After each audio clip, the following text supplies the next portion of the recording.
Kun selvisi, että Donald Trump on voittanut Yhdysvaltain presidentinvaalit ja palaa poikkeuksellisesti yhden kauden oltuaan sivussa taas valkoisen taloon, niin maailmalla kohahdettiin. Varsinkin täällä Euroopassa ei ymmärretty, eikä voisi sanoa monelta osin haluttukaan ymmärtää sitä, että minkä ihmeen takia yhdysvaltalaiset olivat äänestäneet sillä tavalla, kun he olivat äänestäneet. Mutta sama järkytys ja shokki vaikuttaneen myöskin merkittävä osa ihan yhdysvaltalaisia itseänsä. Tässä esityksessä avaan sitä, että minkä ihmeen takia yhdysvaltalaiset oikein kannattivat Donald Trumpia. En ota kantaa millään tavalla siihen, että oliko tämä äänestystulos nyt hyvä vai huono, enkä varsinkaan kommentoi sitä, mitä olemme nyt alkuvuonna 2025 nähneet, vaan avaan sitä, että minkä ihmeen takia yhdysvaltalaiset äänestivät sillä tavalla, kun äänestivät, ja miksi itse asiassa tämän asian ymmärtäminen monella tavalla on hyvinkin olennaista. Tärkeää on tosiaan tiedostaa se, että kun puhutaan poliittisesta keskustelusta, poliittisista näkemyksistä, niin huomattavalle osalle ihmisiä on aika vaikea ymmärtää sitä, että jotkut muut voivat olla eri mieltä kuin minä ja aivan hyvistä perusteluista. Semmoinen tavanomainen defenssihan on, että kun me törmäämme ihmisiin, jotka ajattelevat poliittisista kysymyksistä eri tavalla, niin me ajattelemme, että he ovat typeriä, he ovat väärässä, he ovat irrationaalisia, heidän päätöksentekonsa perustuu tunteisiin, ei tietoon. Ja samalla olemme hyvinkin sokeita havaitsemaan niitä omia typeryyksiämme ja omia sellaisia asioita, joissa sitten menemme ehkä mieluumminkin tunne edellä ja järkisyyt sitten tarvittaessa haastettaessa keksitään, jos siihen sitten pystytään. Mutta tämä tosiaan on ihan sellainen yleisinhimillinen ongelma, että kun puhumme omasta toiminnasta ja omalla nyt tarkoitan sitä, että mikä se minun oma viitekehys on, oma kansakunta, oma poliittinen ryhmä tai mikä se onkaan, vaikka nyt jalkapallon joukkueen kannattajat, niin meillä on tapana rationalisoida sitä toimintaa, olla hyvin ymmärtäväisiä omia kohtaan ja vastaavasti sitten, kun kyseessä on sellainen toiminta, joka meitä ei syystä tai toisesta miellytä tai olemme eri mieltä, niin hyvin helposti sitten lähdemme sitten selittelemään sitä tällaisilla muilla seikoilla, epärationaalisuudella, tunteellisuudella tai sillä, että ovat sen ja sen sellaisia denialisteja ja niin edelleen. Mutta lähdetäänpä siis nyt sitten liikenteeseen tähän varsinaisen kysymyksen. Miksi yhdysvaltalaiset oikein kannattivat Donald Trumpia? Ja ensimmäisenä todetaan, että oikeastaan tässä on semmoinen kolmikko, joka on käsiteltävänä ensimmäisenä. Nimittäin tämä lopputulos, jonka kanssa nyt elämme, niin tämä on oikeastaan seurausta, ja tämäkin nyt on vielä yksinkertaistus, niin kolmesta asiasta. Ensinnäkin on yhdysvaltalaisilla syitä kannattaa ja äänestää Donald Trumpia. Sellaisia seikkoja, jotka puoltavat hänen tukemistaan. Toisaalta sitten se vaihtoehto B, demokraatit, Yhdysvallathan ei ole kaksipuoluejärjestelmä virallisesti, mutta käytännön näkökulmasta siitä sellainen on monessa tilanteessa olennaisilta osin tullut, niin se toinen kysymys, että miksi ei äänestä demokraatteja? Eli itse asiassa on tällaista vetoa, positiivisia syitä Donald Trumpin äänestämiseen ja syitä, jotka pelaavat sitten siihen suuntaan, että demokraatteja ei kannata äänestää. Toisaalta kolmantena on sitten tällainen perspektiivivääristymä, eli se miten tapahtunutta tulkitaan ja varsinkin täällä Euroopassa ja erityisemmin sitten vasemmiston piirissä ja osittain myöskin median piirissä, niin siinä on sellaista perspektiivivääristymää, jossa yhdistyy ajatus siitä, että se miten minä havaitsen näitä asioita on ikään kuin objektiivista, mutta todellisuudessa ollaan jonkinlaisessa toisenlaisessa tilanteessa, jolloin sitten syntyy tätä kitkaa havaitun todellisuuden ja tapahtumien välillä ja sitten siinä, että mihin minä uskon tai haluan uskoa. Tämä viimeinen on myöskin monelle ihmiselle vaikea. Suurin osa meistä, tai oikeastaan kaikki vaihtelevassa, jotkut toistuvasti ja koko ajan, jotkut hyvin harvoin, mutta käytännössä kaikki, niin meillä on se tendenssi siihen, että meidän haluamme uskoa asioiden olevan jollain tavalla ja toiveet siitä sekoittuu siihen, että me ajatellaan, että ne todellakin ovat tällä tavalla. Ja tämäkin taas tyypillisesti kytkeytyy siihen, että kun puhutaan ihmisistä, jotka ovat sitä minun joukkoa, ja sitten niitä, jotka ovat sitä vastapuolta, jopa vihollisiakin joskus, niin ne meidän uskomukset ja toiveemme vääristää hyvin voimakkaasti sitten sitä kokemusta siitä, miten mä ajattelen, että asiat todella on. Mutta aloitetaan näistä tästä perspektiivin vääristymästä. Eli koko joukko seikkoja on sellaisia, mitkä ikään kuin hämää siinä, että me ajatellaan, että ne meidän kokemukset ja näkemykset maailmasta on objektiivisia, mutta todellisuudessa olemme päätyneet omiin uskomuksiimme hiukan toisenlaisen tarinan kautta. No tosiaan tätä ensimmäistä jo sivuusinkin tässä, että monet tällaiset, jotka jopa kauhistuivat sitä, että Donald Trump valitti. Tällaista porukkahan oli jälleen kerran. Tämä Yhdysvaltain vaalit on siinä mielessä hassunkurisia, että jos katsotaan niin kuin Suomen ulkopuolella minkä tahansa maan vaaleja, niin minkään muun osalta tämmöistä närkästymistä ja kauhistumista ja muuta ei koskaan nähdä. Mutta tämä Trumpin valinnasta kauhistuneet, yllättyneet, järkyttyneet ja niin edelleen, niin monilla siellä on taustalla sellainen homma, että he ei ymmärrä sitä, että koska he ajattelee itse monista asioista hyvin eri tavalla, jopa päinvastaisella tavalla, niin he eivät ymmärrä sitä, että se äänestyspäätös on tästä erosta huolimatta voinut olla aivan tällainen rationaalinen ratkaisu ja taustalla on lähtökohdat ja prioriteetit, jotka on erilaisia, jolloin päädytään sitten siihen, että kun minä en ymmärrä niitä lähtökohtia, en hyväksy niitä eroja, niin se lopputulos näyttäytyy järjettömältä.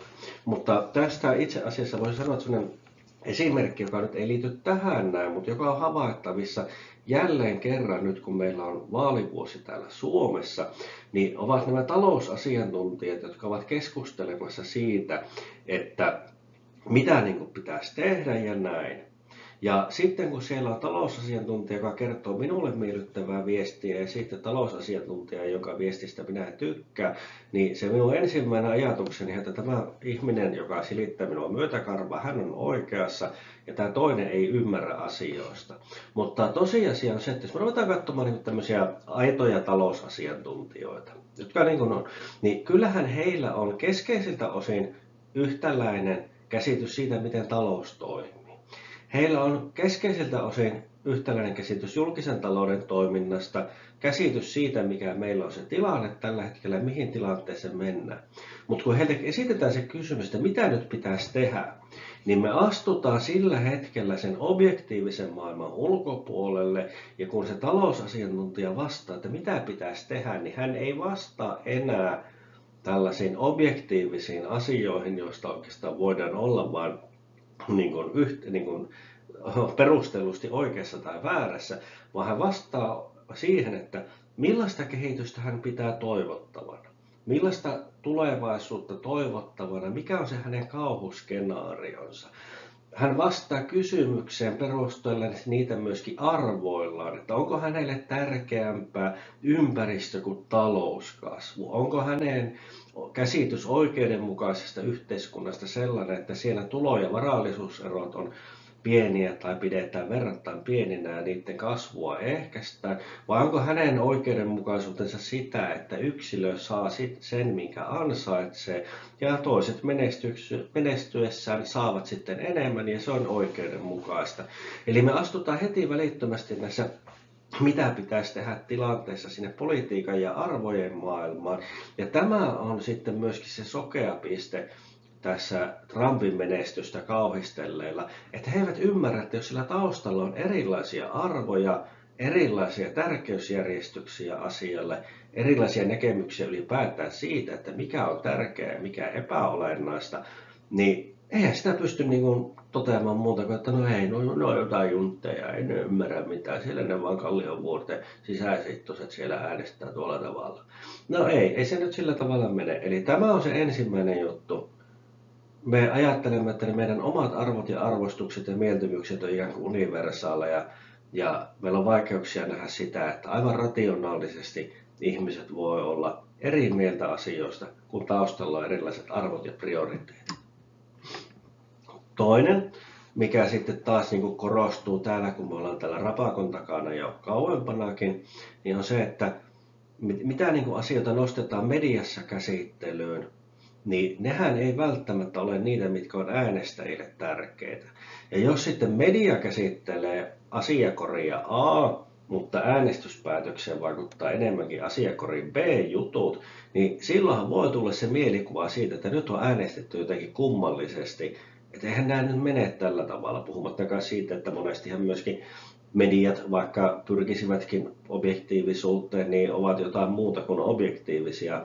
Niin tosiaan se, että mihin meidän huomio kiinnittyy. Ja sitten kun me mennään tänne tosiaan rapakon taakse ja kauhistellaan tapahtunutta täältä Suomesta vaikkapa, niin se, että mihin me kiinnitetään niin kuin huomiota, niin ei me kauheasti kiinnitetä niihin, mitkä välttämättä siellä niin kuin äänestäjiä mietitty. Hyvä esimerkki nyt tästä on se, että ennen viime vuottahan tätä Yhdysvaltain rajaturvallisuutta niin kuin ei kauheasti Suomen mediassa käsitelty. Oli siellä jonkun verran tietysti iso juttu ja poliittisesti tärkeä, niin sitä jonkun verran käsiteltiin, mutta toden teolla niin kun se nousi viime vuonna esille, tämä Yhdysvaltain rajaturvallisuus. No meillä on nämä omat rajaongelmamme täällä ollut ja niin edelleen, aivan ymmärrettävää sinänsä, mutta että yhdysvaltalaisia äänestäjiä, jos katsotaan, niin se rajaturvallisuuteen liittyvät kysymykset on ollut enemmistölle tai merkittävälle vähemmistölle tärkeitä ja todella kauan. Ja näin. Mutta tosiaan se, että mitä mediassa käsitellään, ei välttämättä ole niitä asioita, mitkä ovat sitten ikään kuin niitä vaalikysymyksiä, jotka ovat sitten jopa ratkaisevia lopputuloksen kannalta. Toisaalta sitten tähän liittyy sitten sellainen, mistä nyt on meilläkin täällä havaintoja nähtävissä, mutta Yhdysvalloissa tämä hyvin suoraviivaisesti, että tämä niin kuin median jopa vääristely, mutta että millä tavalla on kiinnitetty huomiota siihen, että mistä kirjoitetaan, niin tämä on voimauttanut nimenomaan Donald Trumpin kannattajia. Se kokemus siitä, että media vääristelee ja peittelee. Taaskaan mä en ota nyt kantaa siihen, että mitä media tekee, niin kuin muuan presidenttiehdokas meillä totesi, että näin ne asiat koetaan. Monesti on aika tämmöisissä poliittisissa kysymyksissä itse asiassa epäolennaista se, että miten asiat on, jos ne koetaan, että ne on jollain tavalla. Ja tämä kokemus on totta. Ihan riippumatta siitä, mitä me siitä ajatellaan tai halutaan ajatella, niin tämä kokemus on totta. Ja se on nimenomaan voimauttanut Donald Trumpin kannattajia ja toisaalta sitten heidän keskuudessaan antanut niin kuin sellaisen kokemuksen siitä, että se niin sanottu valtamedia on heitä vastaan. Ja tätä he ovat pystyneet sitten hyödyntämään. Toisaalta sitten, jos katsotaan sitä mediaa, niin yksi sellainen vääristymä, mikä taas täällä kauempana korostuu entisestään, että niin kuin esille nousee tämmöiset kohauttavat lausunnot ja vastaavat, mutta mikä se on ollutkaan se pääviesti, mitä on niin kuin tuotu esille. Nämä on niin kuin Donald Trumpin tapauksessa kaksi niin kuin aika eriäkin asiaa. Toki nyt voisi tämän 25 alkuvuoden perusteella sanoa, että kyllähän kohulausuntoja ollaan politiikaksikin laittamassa, mutta että myöskin se median vääristymä tavallaan, että jos ruvetaan katsomaan sitä, että niin vaikka Donald Trump vaalikiertueella kun piti puheitansa, niin sieltähän tykättiin nostaa aina kontekstista irti sitten jotain lohkaisuita. Ja Trump vaikuttaa myöskin pelanneen tällä hyvin taitavasti, että heitetään niitä syöttöjä sinne, saadaan sitä ilmasta julkisuutta. Ja ne tietyt lohkaisut tiedetään sellaisista, ei niillä mitään demokraattien kannattajia olla kosiskelemassa, mutta julkisuus kelpaa kyllä. Mutta sitten mikä se on se iso viesti yleiskuvaa, niin kyllähän se systemaattisesti hän toi siellä nyt maahanmuuttokysymyksiä, talouskysymyksiä, ympäristökysymyksiä sillä tavalla, että nyt pitäisi miettiä se talous edellä näitä asioita. Tämä on se viesti, mitä kannattajille on tuotu, mutta samaan aikaan sitten media on kuitenkin kiinnittänyt huomiota niihin kohauttaviin lausuntoihin. Ja taas täällä rapakon takana on ollut helppo ajatella, että ne kohauttavat lausunnot ovat itse asiassa sen toivotun politiikan se kova ydin ja niihin ne liittyy. No, ei se ehkä aivan koko tarina ole sekään. Ja sitten jos mietitään juurikin näiden lähtökohtien näkökulmaa, niin ihan semmoinen astu, olet mikä tahansa, niin mietit tällaisten eri intressiryhmien näkökulmasta näitä vaaleja. Ja jos ajatellaan Yhdysvaltojen tilannetta, niin siellä nämä tällaiset konservatiivikristityt yleisesti ja erityisesti valkoiset, niin he on tämmöinen yhtenäinen blokki, joka on verrattain uskollisesti äänestänyt itselleen sopivinta kandidaattia niin kuin viime aikoina. Jos ajatellaan sitä, että sä oot valkoinen, konservatiivinen kristitty, joka näkökulma on siitä, että asiat oli ennen paremmin ja Yhdysvallat ansaitsisi, että se mennyt loisto palautetaan. Niin ketä sä äänestäsit? Olisit sä äänestänyt Kamala Harrisia vai Donald Trumpia? Ja tää porukkahan Yhdysvalloissa, siellähän semmoinen vajat 30% ehkä on evankelisia kristittyjä, mutta jos ajatellaan sellaista ikään kuin aitoa kovaa ydintä, niin me puhutaan jostain 10%–20% niin väestöstä, niin tällaisessa efektiivisessä kaksipuolueen järjestelmässä nämä on melkoisia kuninkaan tekijöitä.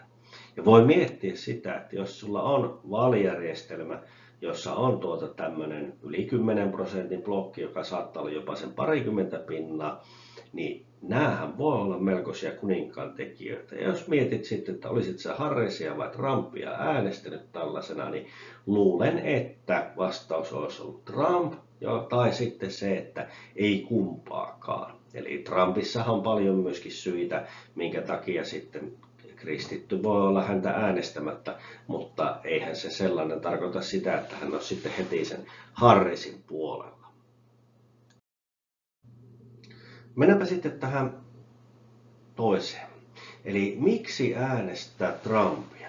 No, kävittelimme että osittain tämä kokemus siitä, että homma oli yllättävää ja muuta, niin on tämmöisen vääristymän lopputulos. Mutta sen ohella niin kun tietystikin pitää katsoa, että miksi niitä Trumpin kannattajia oikein tuli. Ja siinä on koko joukko syitä. Ensinnäkin semmoinen juurikin tämä kokemus Yhdysvaltain tilanteesta, niin me tiedämme näistä, että Trumpin kannattajista noin 90 uskoo, että Yhdysvallat on tilanteessa, jossa perinteiset arvot on uhattuna ja jopa hyökkäyksen alla, ja taloudellinen tulevaisuus ei ole turvattu. Yhdysvaltain keskiluokkahan esimerkiksi on kiistatta sekä köyhtynyt että pienentynyt, joka on kuitenkin historiallisesti ollut Yhdysvalloissa merkittävä ryhmä. Ja tosiaan sillä on kokemuksellisesti merkittävä joukko porukka, joille nimenomaan tämä 2020-luku on näyttäytynyt, että perinteiset arvot on hyökkäyksen kohteena ja taloudellinen tulevaisuus on epävarma tai jopa uhattu. Ja tällaisessa tilanteessa sitten henkilö, joka nimenomaan puhuu näiden kahden puolesta, on huomattavan relevantti vaihtoehto. Toisaalta sitten, kun Donald Trump sitten ryhtyy kampanjoimaan, niin hän priorisoi tässä kampanjassa maahanmuuton ja talouskysymyksestä laajasti ymmärtäen ja tietysti sitten näihin kytkeytyen ympäristö- ja turvallisuuden. Ja nämä oli sellaisia, että kun Gallupeissa kyselty, että mitkä asiat niin huolettaa amerikkalaisia, niin nämä oli sellaisia. Mä sitten luen teille vähän lukemia seuraavaksi näistä maaliskuussa 2024, että mikä on huolettanut amerikkalaisia puoluekannasta riippumatta.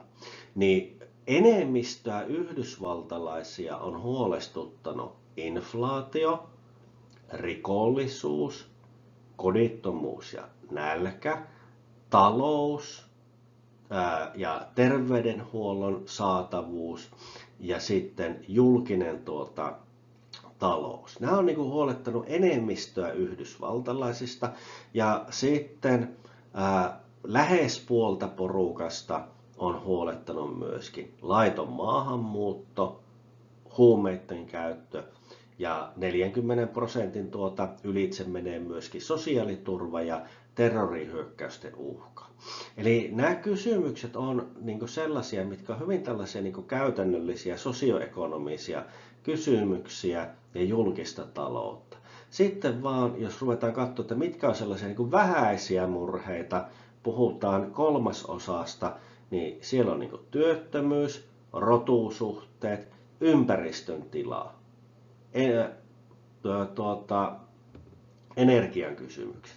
Eli huomaamme sen, että yhdysvaltalaisia niin kuin huolettivat asiat, jotka monelta osin olivat nimenomaan niitä Donald Trumpin kampanjan kärkiä. Ja tämähän on tietysti, niin kun, jos katsotaan vaalien voittamista, niin tämähän on jo semmoinen niin peruslähtökohta, mikä on syytä saada suurin piirtein jengalle, että puhutaan niistä asioista, jotka äänestäjiä huolettaa, tarjotaan vastauksia niihin kysymyksiin, mitä äänestäjillä on, ja tuodaan niihin sellaisia vastauksia, että niillä on myöskin sitä kannatusta ja kaikupohjaa. Toisaalta sitten vaikka länsimaalaisten poliittinen muisti nyt onkin kauniisti sanottuna lyhyt ja kultakalaa omainen, niin kyllähän Trump hyötyi siitä, että mikä oli tilanne sitten hänen ensimmäisellä kaudellaan. Eli Trumpin edellisellä kaudellahan talous kasvoi, osakekurssit oli korkealla, monilta osin ennätykset paukku ja veroja leikattiin. Ja tietysti sitten niin kuin ei muisteltu sitä kasvavaa alijäämää sen sellaisia, mutta että jos ajatellaan sen niin kuin perusamerikkalaisen näkökulmaa, duunareiden näkökulmaa, niin nämä asiat oli selkeästi paremmin Trumpin aikakaudella. Tämä osakekurssithan on monelle eurooppalaiselle vähän semmoinen hetkinen, että mitä se kiinnostaa jotain tyyppiä, mutta Yhdysvalloissahan ihmiset säästää meihin nähden hyvin eri tavalla. Ja tämä tämmöinen eläkkeisiin varautuminen tai vaikkapa lasten koulutus ja muut, niin näissä keskeisessä roolissa on nimenomaan osakerahastosäästäminen. Ja siksi niin se, että pörssikurssit on korkealla, on myös presidentille hyvä juttu, koska nousevat pörssikurssit tarkoittaa enemmän osakevarallisuutta, ja vaikka Yhdysvalloissa nyt se varallisuus onkin aika keskittynyttä, niin tavalliselle ihmiselle on huomattavasti enemmän merkitystä sillä, että pörssikurssit on korkealla kuin mitä niin kuin meillä. Ja tämä muistetaan se, että monet asiat olivat aika hyvin, ja toisaalta sitten kriitikko toteaa, että no ei se julkinen velka tosiaan Trumpin ensimmäisellä kaudella oikein hyvään suuntaan mennyt, mutta menikö se hyvään suuntaan sitten Bidenin kaudella sen jälkeen ja mitenkä se Obama-aika meni. No toisaalta sitten tämä talouden priorisointi, niin tosiaan tämä Yhdysvaltain työväenluokka ja keskiluokka, jotka on kokeneet kovia, niin molemmat, niin näillehän tämä oli niin kuin balsamia haavoihin, että tällä tavalla heidän niitä huoliaan kuullaan. Luvataan tuoda teollisuus takaisin. Tämähän oli, että kyllähän niin kuin puhuttiin demokraattienkin leirissä taloudesta ja työpaikoista ja muuta, mutta hyvin tämmöistä niin kuin abstraktia keskustelua ja sitten sitä vihreän siirtymän tulevaisuutta, jossa ei vielä kauheasti sitä konkretiaa ollut. Mutta Trumpin porukka puhuu sillä kielellä, mitä ihmiset ymmärsi siitä, että pitää saada sitä tuotantoa takaisin Yhdysvaltoihin, pitää suojata omaa tuotantoa ja niin edelleen. Ja talous priorisoija, ja sitten kun tosiaan taloudellinen toiminta ihmisellä nyt on aina ollut sellaista, että siihen liittyy ympäristöön liittyviä haittoja, niin suoraan sanotaan se, että ympäristökysymykset on toissijaisia. Drill baby drill, halpaa energiaa, halpaa öljyä Alaskasta. Eli ja niin kuin näissähän taas sitten se vastapuolen viestintä oli hyvinkin niin kuin epämääräistä ja epäselvää. Ja joku voisi sanoa joltakin sinun älyllisesti epärehellistä. No tosiaan Trump korosti asioita, jotka olivat äänestäjille tärkeitä. Ja myöskin tämä Yhdysvaltojen hommassa tämä kaksipuoluejärjestelmä osaltaan niin kuin luonut sen tilanteen siitä, että ihmiset on aika kypsyneitä siihen, että tulee tämmöisiä meidän kielellä poliittisia broilereita puoluekoneistojen sisältä. Ja sitten vaan niin pelle vaihtuu, mutta sirkus jatkaa. Mutta Donald Trumphan aikana nousi presidentiksi juurikin sillä, että hän oli tämän systeemin ulkopuolinen kandidaatti ja yllätyssektorilta pääsi sitten ehdolle ja voittikin. Niin nyt hänellä on edelleenkin se, että hän on jotain niin kuin muuta. Ja niin kuin lupaili sitten, että nyt laitetaan sitten tuulemaan, kun tiedetään mitä pitää tehdä sitten. No, ja myöskin sitten tämä identiteettipolitiikka, joka, tämä nyt on henkilökohtainen mielipiteeni, mutta sanotaan valitettavasti uinut meille Suomeenkin aika sähäkkäästi. Mutta tämä identiteettipolitiikassahan Trump nyt myöskin siltä osin ja onnistui vetoamaan näihin kannattajiin nimenomaan siinä, että sillä, että mitä hän niin kuin ei ole. Mitä hän ei ole. Ja Trump pystyi myös taitavasti hyödyntämään sitten tämmöistä polarisaatiota ja siihen liittyvää kehitystä ja toimimaan niin kuin moni menestynyt populistijohtaja aikaisemminkin on toiminut. Niin voisi sanoa, että ei siinä kaavassa sinänsä mitään kauhean yllättävää ollut. Ja tästä sitten me päästäänkin sitten aika sujuvasti siihen, että miksi niitä demokraatteja ei kannattanut äänestää. Siis demokraattien huonous tai epäonnistuminen oli kyllä myöskin iso tekijä tässä näin, miten tämä lopulta meni. Nimittäin tämä Biden-Harris hallinnon kannatus oli ihan Yhdysvaltojenkin mittapuulla surkea. Tähän on ollut Yhdysvalloissa niin kuin yleisestikin niin kuin ongelma, että tämä polarisoitunut politiikka on osaltaan sitten johtanut siihen, että nämä hallintojen kannatus on ollut aika heikkoa. Mutta tämä Biden-Harris parivaljakko, niin he ovat olleet tässä näin jopa lähes ennätyshuonoja. Hetkeä ennen sitten Donald Trumpin virka-astujaisia, niin hallinnon kannatus kävi siinä pikkusen yli kolmanneksessa, mikä on oikeastaan niin kuin Yhdysvaltainkin mittapuulla todella surkea lukema. Ja tämähän on huono lähtökohta sitten hallinnon millekään vaaleille, että jos siellä on tämmöinen efektiivinen kaksipuoluejärjestelmä ja sitten pitäisi ryhtyä niin vaaleja voittamaan, niin jos se kannatus on surkea, niin siitä on vaikea ponnistaa eteenpäin.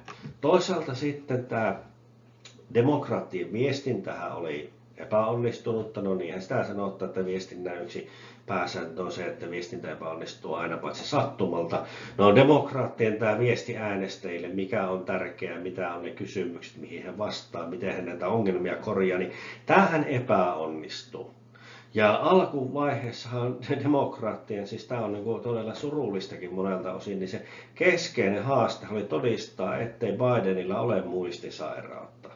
Niin ethän se nyt tällä tavalla hyvänä aika lähde mitään vaaleja voittamaan. Ja siinä vaiheessa, kun ymmärrettiin tilanne ja tehtiin johtopäätöksiä, niin Harrisilla ei ollut enää aikaa käynnistää sitä konetta. Ja aivan varmasti tämä show sitten osaltaan söi demokraattien kannatusta. Et ei pystytä viestimään selkeästi ja kuvassa näkyvä mies on siinä keskeisessä roolissa.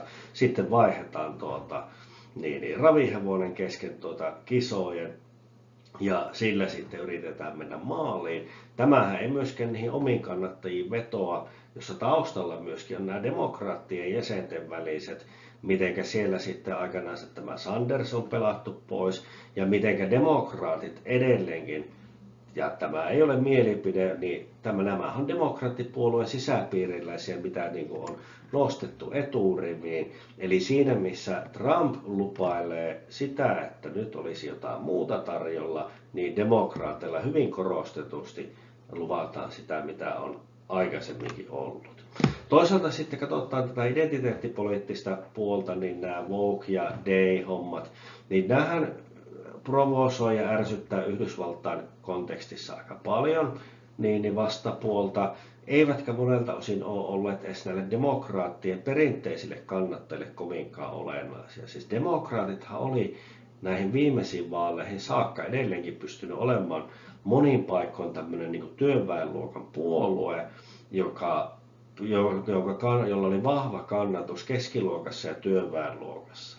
Mutta minne mentiin tämmöiseen uusvasemmiston suuntaan, niin tämä on osaltansa vieraannuttanut sitä, ja nyt vaalituloksissa nähtiin paikallistasolla hyvin tämmöisiä merkittäviä keikauksia sinne republikaanien puolelle, ja kysymys kuuluu, että onko tämä nyt niin kuin pysyvä juttu, että onko yhdysvaltalainen vasemmisto sitten nyt menettämässä sen perinteiset kannattajat, koska ovat priorisoineet pitkään jo sellaisia asioita, jotka eivät ole olleet näille niin tärkeitä. Ja huomioarvoisa on se, että vaikka Yhdysvalloissa nyt onkin vahvaa kannatusta tasa-arvoille ja tämän tyyppisille jutuille, niin nämä, mistä republikaanit sitten otti oikeastaan lyömäaseita ja nyt olemme nähneet toimenpiteitäkin, niin ei nämä ollut yhdysvaltalaisille äänestäjien massoille kovinkaan tärkeitä prioriteettikysymyksiä. Ottamatta kantaa siihen, että olisiko niiden pitänyt olla, niin tosiasia oli, että ne eivät olleet muuten kuin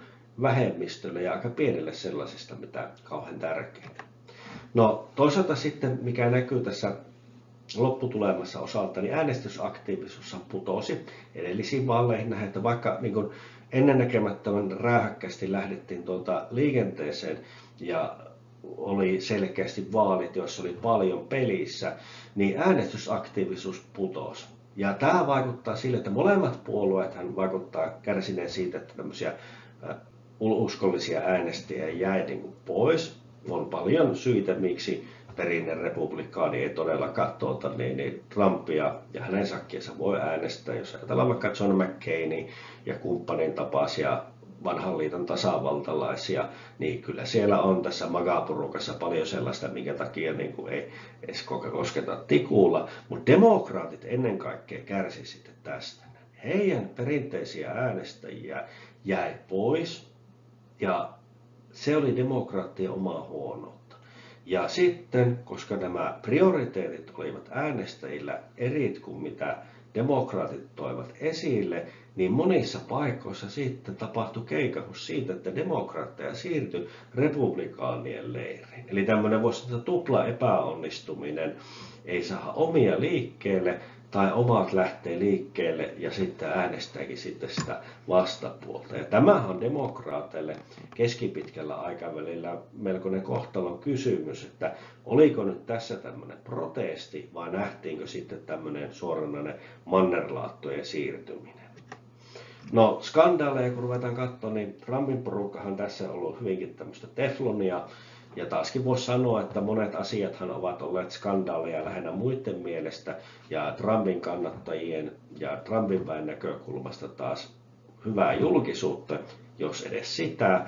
Mutta nämä Hunter Bidenin kuviot ja muut, niin nämähän sitten ovat iskeneet nimenomaan demokraatteihin. Demokraateilla on epäonnistumisia takana ja toisaalta sitten heidät on onnistuttu kehystämään tällaisiksi syylliseksi. Vähän niin kuin nyt näitä Kalifornian nyt metsäpalot on hyvä esimerkki, miten siellä on syyllistä hakemalla haettu ja muuta.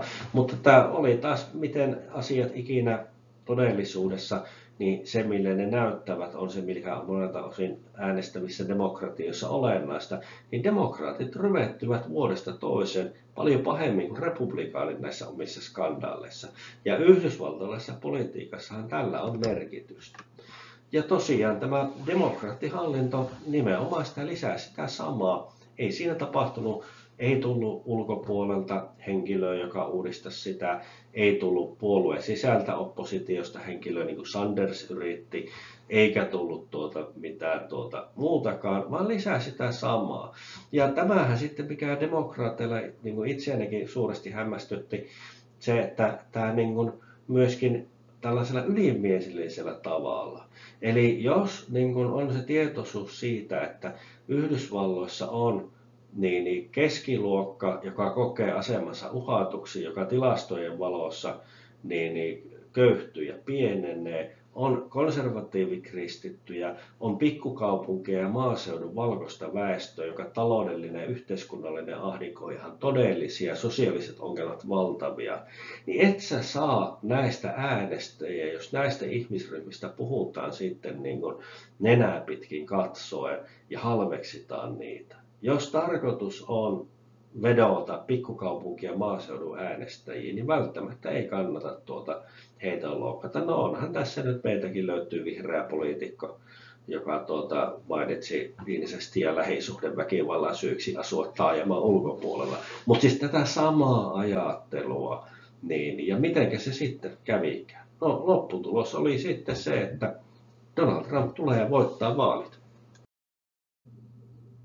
No sitten vielä lopuksi, jos katsotaan muutamia juttuja, niin vaikka siis Trump esiintyikin sitten sellaisena, että he ovat saaneet ennennäkemättömän mandaatin, niin tämähän nyt oli objektiivisesti Puppendalen ja Trump voitti aika pienellä marginaalilla, Yhdysvaltain mittapuulla nyt ei poikkeuksellisen pienellä marginaalilla, ja myöskin tämä äänestäjämäärä 2 miljoonaa eroa. Eli vaikka niin kuin vaalitulos on sinänsä selkeä, niin ei siinä nyt tämä ero on Yhdysvaltain kontekstissa itse asiassa hyvin pieni. Sitten se kysymys siitä, että ratkaisko ne kotiin jääneet, no ne ei ole tämän vaalivoiton kannalta nyt vielä mikään välttämättä varma tekijä, mutta saattoi olla se, että nämä kotiin jääneet demokraatit ja republikaanien leiriin siirtyneet pettyneet demokraatit, että he oli se, jotka ratkaisi sen, eikä itse asiassa tämä konservatiivinen kristitty väestö esimerkiksi. Mutta sitten sellainen, mikä oli, niin vaikka populismiahan niin haukuttaa ja pidetään semmoisena typeränä ja muuna, mutta kyllähän jokaisen demokratiassa toimivan poliitikon kannattaa ainakin jossakin määrin olla populisti. Ja tässä nyt nähtiin kyllä se semmoinen populismin voima vs. demokraattien tämä hajuttomuus ja mauttomuus. Ihan sama mitä mieltä tästä on tai haluaa olla, niin näissä vaaleissa nähtiin kyllä se, että niin kuin millä tavalla populismilla hyvin pelaava johtaja pystyy sitten niin kuin voittamaan tämmöisen hajuttoman ja mauttoman, jopa tämmöisen byrokraattisen harmaan vastustajan. Ja sitten tietysti isona tekijänä oli tämä, että mitenkä kun Donald Trumpia yritettiin murhata, niin tämähän kyllä varmasti vaikutti sitten myöskin siihen, koska hän pystyi taas tässä tilanteessa toimimaan erinomaisella tavalla. Ja kontrastihan sitten taas tähän Bidenin Sakin toiminta on tässäkin taas sitten aika ilmeinen, miten hän pystyy toimimaan. Ja toisaalta sitten myöskin niin se ei johtanut semmoiseen niin kuin itkupotkuraivari kostopuheisiin ja muuhun sen sellaiseen, vaan Donald Trumphan pystyi tässäkin esiintymään ikään kuin voittajana.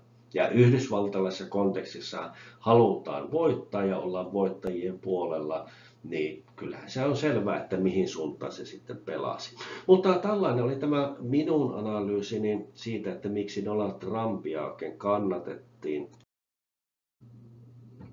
Kiitoksia mielenkiinnosta, laittakaa kanava seurantaan. Ja jos jotain tällaisia aiheita vastaavan käsittelyyn haluatte, että tulisi, niin voin joitakin ottaa. Tosiaan kyllä todettava, että en kyllä kovin monen maan politiikkaa ja linjauksia lähtisi kommentoimaan, koska yksinkertaisesti niistä en riittävästi ymmärrä. Mutta jos jotain tämmöisiä aihenostoja on, niin kommentteihin voi niitä heitellä. Kiitos. Lopussa toki tuttuun tapaan taas videoita, jotka johonkin liittyvät ajankohtaisiin tai suurin piirtein asioihin, ja eikä sinne sitten sen kummempaa. Kiitos.